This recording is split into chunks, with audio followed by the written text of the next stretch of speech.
ලංකාවේ හැමෝටම අමාරු දවස් ටිකක් තියෙන. ඉතින් මේ දවස් ටික ගෙවෙන්නේ ගොඩක් අමාරුවෙන්. ඉතින් ගොඩක් අය අවදන් වෙලා තියෙනවා. ඉතින් සමහර අයට ඉන්න තැනක්වත් නැහැ. ඉතින් ඔයාලට පුළුවන්කමක් තියෙනවා නම් මේ වීඩියෝ එක බලන්න, ෂෙයා කරන්න.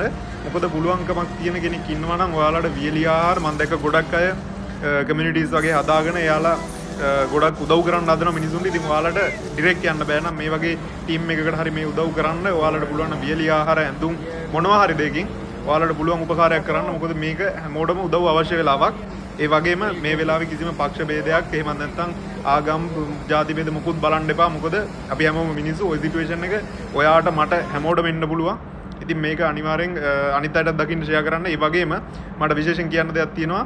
ඔයාලගේ ගෙවල් වල සත්තු හදනවා නම් අපි දන්නේ නැහැ ඔයාලගේ ගෙවල් වලටත් මොන වගේ සිටුේෂන් එකක් ඉස්සරහට එයිද කියලා. ඉතින් ඒ සත්තුත් අනිවාර්යෙන් නිදහස් කරලා තියන්න. මොකද එයාලට යන්න හරි පුළුවන්. මොකද ඔයාලට අරන් යන්න බැරිනොත් එයාලා තනියම හරි යයි.